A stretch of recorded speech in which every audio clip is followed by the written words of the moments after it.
2019-ին Գյուդելանժ, Արարատ, Արմենիա։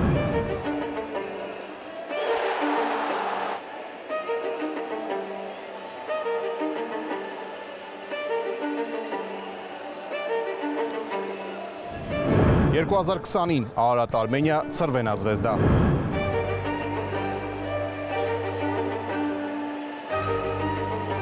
Եվ 2026-ին Ունիվերսիտատեա Կրայովա, Արարատ, Արմենիա։ Վերջին 7 տարվա ընթացքում Հայաստանի եռակի չեմպիոնը Եվրոպա լիգայի հիմնական փուլում հայտնվելու երրորդ հնարավորությունն է ստացել։ Նախորդ դեպքերում մեր թիմը շատ մոտ էր հայկական ակումբային ֆուտբոլի նշաձողը բարձրացնելուն։ Ամենացավալին թերևս Գյուդելանժի արգելքը չհաղթահարելն էր։ Չնայած նրան, որ Արարատ Արմենիան կարող էր լինել Չեմպիոնների լիգայի փլեյօֆում, ամեն դեպքում Եվրոպա լիգայի հիմնական փուլի համար պայքարելու հնարավորություն վաստակելը եւս մեծ արժեք ունի։ Մեր թիմի մրցակիցը երկրի հնաբնակներից է։ 35 տարվա դադարից հետո Ունիվերսիտատեա Կրայովան կրկին Ռումինիայի ֆուտբոլային գահին է։ Թիմն իր տնային հանդիպումներն անցկացնում է ավելի քան 30,000 երկրպագու տեղավորող թիմի նախկին լեգենդար հարձակվող Յոն Օբլեմենկոյի անունը կրող ստադիոնում։ Կրայովայում ֆուտբոլը պատմություն ունի, իսկ այդ պատմության ամենամեծ անուններից մեկը Օբլեմենկոն այսօր էլ շարունակում է ապրել քաղաքի գլխավոր մարզադաշտի անվան մեջ։ Ցավոք առաջիկա խաղին եւս թիմի առանցքային ֆուտբոլիստներ Կամո Հովհաննիսյանն ու Արմեն Համբարձումյանը չեն մասնակցի։ Մնացածը կազմու պատրաստ են, պատրաստ անմնացորդ նվիրվելու ու ամեն ինչ խաղադաշտում թողնելուն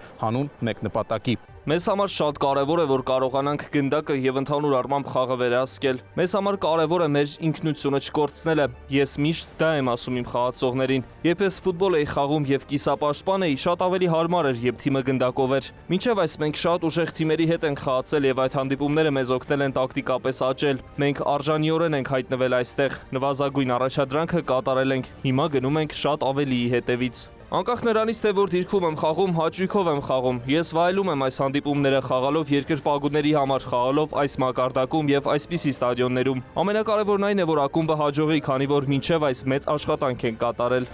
Երազանքները սահմաններ չեն ճանաչում։ Այսօր հայկական ֆուտբոլի երազանքը հասել է Կրայովա։ Եվ միգուցե հենց այստեղից է սկսվելու այն ճանապարհը, որի վերջում երազանքը կդառնա իրականություն։